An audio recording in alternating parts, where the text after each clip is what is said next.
Alô, alô, boa tarde, bom dia, boa noite para você que está me assistindo ao vivo. É uma boa tarde, né? São 3 horas e 6 minutos. A gente vai começar a fazer uma análise aqui das principais questões do Enem de humanas do ano de 2025. Obviamente, como eu falei, são as principais questões. Não dá pra gente falar sobre tudo numa live inteira, até porque ficaria gigantesco. E antes de começarmos a falar sobre as questões, vamos falar aqui com vocês sobre o tema da redação, tá? Vou usar como base para esta aula, para esta live, para esse vídeo que está assistindo agora na sua casa, no seu celular. E para quem está assistindo o corte, tá? Vou usar como base a prova verde, ok? Então fica atento, o modelo de prova que a gente vai utilizar é a prova verde, tá ok? Não usaremos as outras cores, tá? Por que verde, Jason? Porque foi a primeira que eu tive acesso. Então, a primeira prova que eu consegui pegar ontem, analisar as questões, já imprimi em casa, já comecei a olhar com calma e ver questões que poderiam ser muito importantes para a nossa aula de hoje, foi o caderno verde. Tá? Então, eu peguei o caderno 4, que é o caderno verde. Eu vou deixar aqui para vocês na captura. Deixa eu só me posicionar na câmera para a captura que eu trago isso para vocês. Ó, beleza. Bom, agora sim consegui mostrar para vocês a prova verde aqui do meu lado. Então, ó, estamos com o caderno 4. Deixa eu dar uma abertura maior. Estamos com o caderno 4. Enem 2025, prova verde, tá? As instruções, a capa de prova. Para quem nunca viu uma prova do Enem, tá aí, né? Para quem só viu de outra cor, tá aí a prova verde do primeiro dia. Vamos descer, porque nos interessa, de fato, as questões humanas, mas eu vou começar essa aula de hoje com a redação, tá? Por quê? Porque a redação foi muito forte a geografia. A gente vai ver que alguns sistemas de educação, até eu assisti várias lives, fiquei focando entre uma live e outra, entre Farias Brito, Poliedro, ou até mesmo dos jornais mais importantes, né? A Folha de São Paulo, por exemplo, fechou com Farias Brito, né? O Poliedro estava na Band, então a gente tem algumas empresas grandes e também empresas não só de educação, mas jornalísticas, tratando sobre o tema da redação em alguns momentos e principalmente os gabaritos ontem, tá? Vou pedir para que tenham muita atenção, porque o tema da redação é geografia, é ciências humanas na veia, tá? Então a gente vai dar uma olhada aqui na proposta de redação e entender o seguinte, ó. Primeiro, entender que dentro da proposta de redação nós temos um tema, e a temática da redação desse ano foi perspectivas acerca do envelhecimento da sociedade brasileira, apresentando propostas de intervenção que respeite os direitos humanos, selecione, organize e relacione de forma coerente e coesa argumentos e fatos para a defesa do seu ponto de vista. Então aqui a gente está entendendo, nesse texto dissertativo argumentativo, que a gente tem que escrevê-lo pensando não só como base os textos motivadores, aqui são 6 textos motivadores, mas também a ideia que nós aprendemos em geografia populacional, mais famosa, conhecida como demografia, e isso é matéria de primeira série do ensino médio, tá? A gente vai se aprofundar, vai ver muitas vezes isso com mais profundidade, com mais impacto, vamos dizer assim, na terceira série. Mas essa é uma matéria de primeira série do ensino médio, entender taxa de natalidade, taxa de fecundidade, entender expectativa de vida, como que isso vai afetar, por exemplo, o índice de desenvolvimento humano, como que isso vai afetar a previdência social, entender pirâmide etária, entender população economicamente ativa, tá? O papel do idoso na sociedade é algo que a gente vai observar tanto nos textos, que eu vou ler os textos para vocês, quanto na relação direta com a sociedade, quando a gente olha, por exemplo, para os dados levantados pelo INEP esse ano. Então vou abrir aqui rapidinho, só para fazer a leitura, não vou nem exibir para vocês, mas olha, reportagem que saiu hoje, há 3 horas atrás, confirmando um dado que já tinha sido levantado há uma semana atrás. Há uma semana atrás a gente viu a notícia que esse é o Enem mais velho da história. Por que o Enem mais velho da história? E aí a notícia reafirmada aqui pelo jornalista Bruno Alfano, do Globo, é o seguinte: o Enem 2025, um ano que teve envelhecimento como tema da redação, registra recordes em candidatos com mais de 60 anos. Foram 17 mil candidatos entre os 4,8 milhões de inscritos dentro dessa faixa etária acima dos 60 anos. Aqui ele traz a atriz Giovanna Goldfarb, de 61 anos, que fez parte do grupo de idosos que busca caminhos profissionais por meio do Enem e de olho no futuro. Então, uma foto aqui da Ana Branco, do dia 7/11, né? Poucos dias antes aí da prova do do Enem. Então, essa é a prova que bateu o recorde do número de idosos inscritos para fazê-la. E o mais interessante é que, recentemente nós tivemos a Prova Nacional Docente, a PND. A Prova Nacional Docente foi uma prova unificada, tipo Enem, tá? O estilo do Enem, para todos os professores do Brasil que fizeram inscrição para essa prova, que a sua pontuação vai valer para um sistema de pontuações, sistemas de provas para concurso público. Tá? Ela não é o concurso público. Assim como o Enem, a nota dela vai poder ser usada para acesso em concursos públicos ou para complementar um processo seletivo de concurso público de estados e municípios que se inscreveram para o processo aí do PND. Na Prova Nacional Docente, nós também temos redação. Foi a primeira vez que ela foi aplicada, tá? Foi esse ano de 2025, há 2, 3 meses atrás. E quando ela foi aplicada, na sua redação nós tivemos uma surpresa. Na verdade foi mês passado que foi aplicado, tá? Foi em outubro. E nós vimos que temos a questão do etarismo, ou idadismo, como a prova trouxe, né? Idadismo, que é a mesma coisa que etarismo, praticamente, que é a ideia de tratar com preconceito e exclusão o idoso na educação, na sociedade. E esse tema vai se repetir, o tema de etarismo, idadismo, idade, envelhecimento da população brasileira, acaba se repetindo também na redação do Enem. É muito interessante porque está bem direcionado e bem relacionado com a geografia populacional, como eu já disse aqui no início da aula, com a demografia.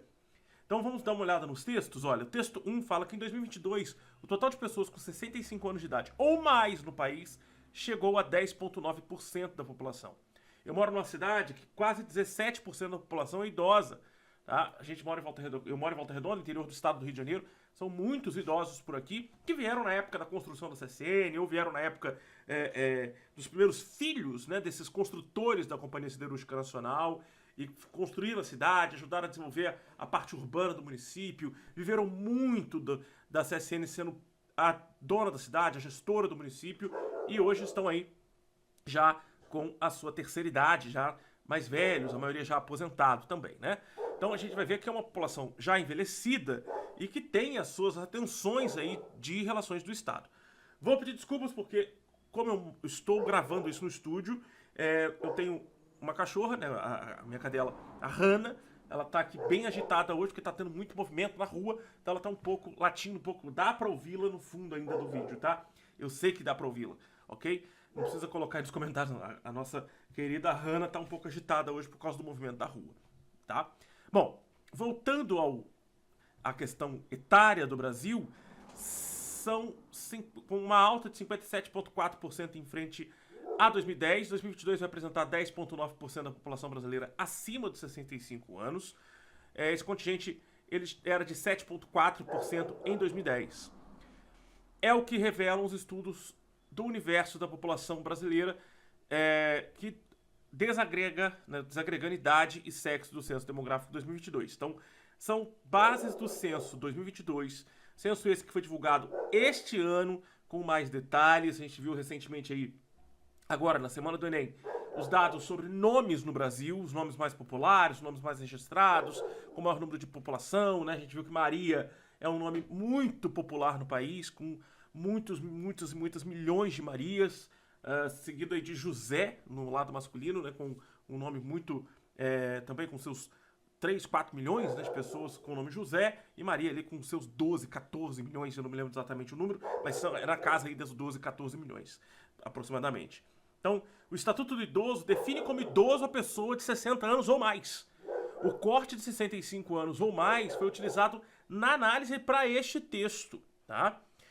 Para manter a comparabilidade internacional com outras pesquisas, porque para muitas pesquisas internacionais o idoso é considerado idoso a partir dos 65 e não a partir dos 60, como o Brasil propõe. O aumento da população de 65 anos ou mais e a diminuição da parcela da população de até 14 anos no mesmo período passou de 24% para 19,8%. Evidencia um franco envelhecimento da população brasileira. Então a gente já entende que o tema da proposta de redação, que é perspectivas acerca do envelhecimento da sociedade brasileira, está muito conectado a esse primeiro texto, né? Está muito dentro desse primeiro texto. Deixa eu baixar um pouquinho meu microfone para pegar um pouco mais minha voz e menos a nossa querida lá fora. Bom, no texto 2 a gente tem uma imagem, né, que já representa uma imagem representativa dos 60 a mais, né? Uma imagem que representa o idoso de forma diferente, né? Uma imagem que veio do Senado, movimento da internet contrário ao pictograma com a bengala para o idoso, ou para os idosos, iniciou uma campanha para modificar essa imagem. Hoje a gente usa muito mais a imagem do indivíduo, né, do bonequinho, com 60 a mais ao lado. Né? A empreitada coletiva acabou com a elaboração desse novo desenho, uma figura mais altiva ao lado da inscrição 60 a mais. Não representando o idoso como sendo uma pessoa incapacitada ou que necessita de uma bengala. Né? No texto 3, a gente vê que a velhice é tempo de se retratar consigo mesmo, de falar da doença, da sexualidade, do tédio, da liberdade, de não se encaixar mais nas expectativas sociais. A velhice não é doença, é destino. Quem escreveu isso foi Rita Lee. E olha que interessante, quando a gente observa o primeiro texto, a gente observa a questão da figura que representa os idosos, a figura que representa, por exemplo, áreas preferenciais para idosos, né?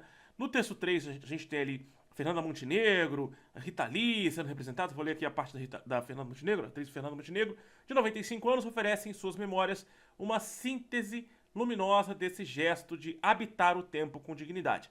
A velhice é o tempo em que a vida já foi vivida e por isso mesmo pode finalmente ser olhada de frente, sem o pânico do ineditismo. Uma coisa interessante é que a BBC Brasil, tá? O canal jornalístico BBC Brasil publicou no dia do Enem, né, o vídeo do Tony Tornado com 95 anos falando sobre a velhice, sobre a vida longa, sobre ainda estar em atuação nos palcos, no cinema, né, no teatro, nas telenovelas, ainda cantando, ainda se apresentando com muita vida presente ainda, né? E o prazer de se viver e o querer viver, o que move ele. Ele ainda falou da feijoada e do torresmo, que é para ele a receita da longevidade da vida dele. Então, a gente tem uma ideia que está sendo construída já no texto motivador. A ideia dos textos motivadores, os 3 primeiros, né? A gente vai ver os 3 últimos agora. A ideia do velho, do idoso ativo. E não desse idoso isolado, excluído, envelhecido, esse idoso que a gente vai ver aqui no texto 4, inativo, esse idoso que não pode ser considerado para a população economicamente ativa porque não produz mais, ou porque produz menos, e por produzir menos ou por não produzir, ele é excluído da sociedade.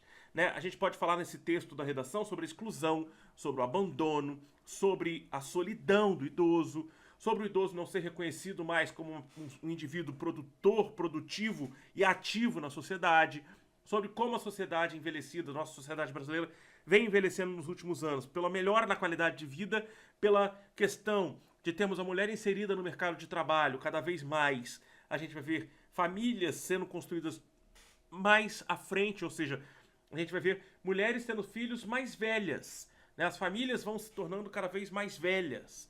E com isso, a gente vai observar casais que vão se casar ou ter filhos, ou mulheres que vão ter filhos só numa idade mais avançada. Isso reduz o impacto, por exemplo, na taxa de fecundidade, onde o número de filhos nascidos por mulher no nosso país caiu bastante. Hoje a gente tem 1,7 filhos nascidos por mulher, né, no período fértil. Então a gente tem a taxa de fecundidade abaixando, caindo em relação às décadas anteriores.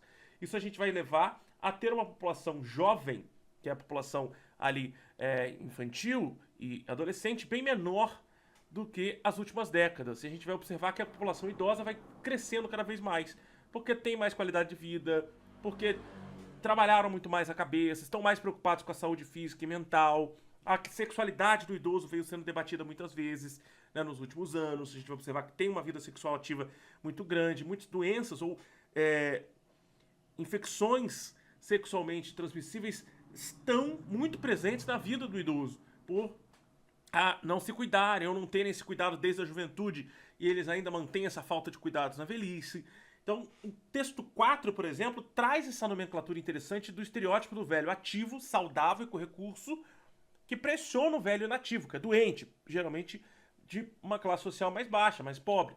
Nem todos os idosos têm recurso e disposição para aderir a essa corrida. Como eu falei, eu moro numa cidade que tem muitos idosos. A prefeitura tem esse cuidado com o idoso já há muito tempo.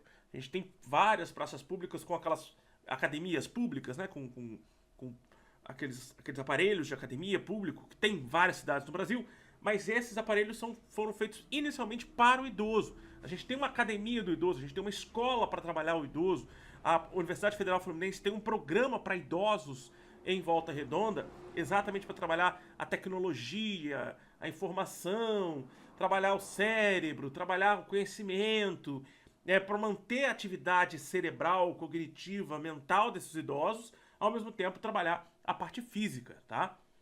A gente vai encontrar, não só aqui em Volta Redonda, mas em vários lugares do Brasil, a preocupação com a vida ativa desse idoso.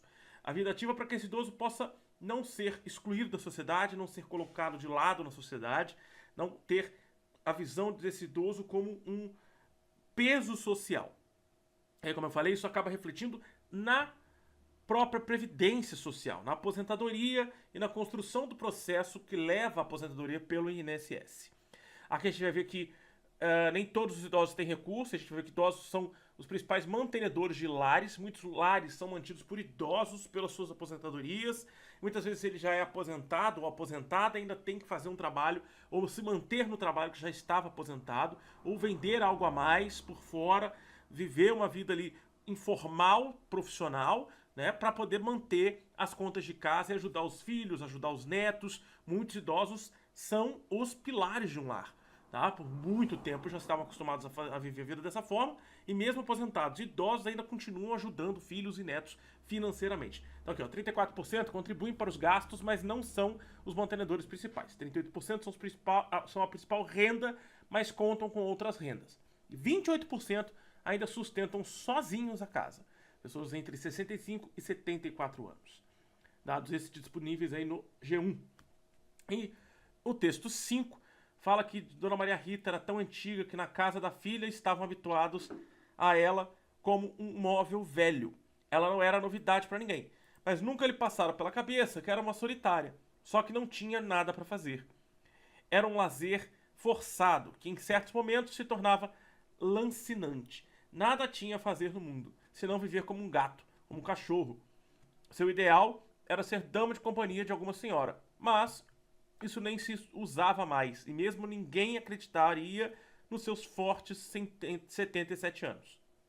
Pensariam que era uma fraca, não fazia nada, fazia só isso, ser velha.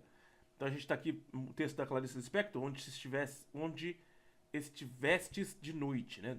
Publicado aí no Rio de Janeiro em 1974, aparentemente, 74, porque a gente tem um corte aqui no nosso scan. E no texto 6, quem tem direito de viver mais? No documentário, quantos dias, quantas noites busca investigar quem, afinal, tem direito de uma vida longa no Brasil. Então são inúmeros os marcadores que definem quem vai viver, quem vai sucumbir diante de uma realidade imposta por um sistema bastante perverso. Então, olha bem, a gente vai construindo essa ideia da taxa de natalidade, taxa de fecundidade, qualidade de vida, o idoso na sociedade, a invisibilidade do idoso para a economia, a invisibilidade do idoso, inclusive, para a sua família, a exclusão do idoso, a solidão do idoso e o idoso ativo na sociedade. O envelhecimento leva a maioria das pessoas a um declínio funcional. Mas se você chega aos 75, tendo acumulado desigualdades, principalmente pelo racismo, é muito difícil sobreviver com qualidade de vida. Então, isso quem disse foi um gerontólogo, né? Um médico gerontólogo. Isso aí também é um texto do G1. Então, fica bem claro entender que o Enem quer que você construa argumentos que façam sentido dentro dessa narrativa, que o idoso, apesar da idade avançada, em muitos casos, ainda tem vida, ainda faz parte da sociedade. Apesar do seu isolamento, apesar das suas desigualdades presentes em toda a vida, se ele for uma pessoa que envelheceu com qualidade de vida, ele muitas vezes está ligado a essa sociedade aqui que está falando, ó, do velho ativo saudável com recursos. E muitas vezes ele vai ter uma longevidade. E se ele não tem tantos recursos, ele vai ter uma longevidade mais curta e muitas vezes adoecida, né? Por muitos preconceitos, pode ser ele o racismo, e com muita dificuldade de sobreviver ao longo da vida. Esses idosos, eles passam por uma questão de isolamento, por uma questão de esquecimento, por questões de reinclusão na sociedade ou inclusão na sociedade, de manutenção do seu lar, com o sustento do lar aqui, como a gente foi destacando aqui no texto 4. Então, há vários argumentos que passam pela geografia que estão dentro da temática da proposta de redação do Enem 2025. Tá? Então, essa proposta de redação, essa ideia central do tema, perspectivas acerca do envelhecimento da sociedade brasileira, está muito dentro do que a gente estuda em demografia na geografia populacional, tá bom? Bom, falamos bastante sobre redação aqui, foram mais de 20 minutos sobre redação. Vamos dar uma olhada aqui embaixo. Lembrando que o História Studio tem o seu próprio curso de redação, é feito em parceria com o sistema de redação do Redação Online. Tem uma professora específica, professora formada em letras, especialista em redação, que trabalha a redação para o Enem e outros vestibulares no curso dela. Lá dentro do curso nós revendemos esse curso, nós passamos esse curso para vocês com um custo bem legal, bem interessante. Dá uma olhada no nosso link que está aqui também na descrição. Você vai ver que tem lá o curso de redação, o curso de gramática e as redações corrigidas, tá? As correções de redação são a cada 7 dias. Você tem uma nova temática de redação para elaborar.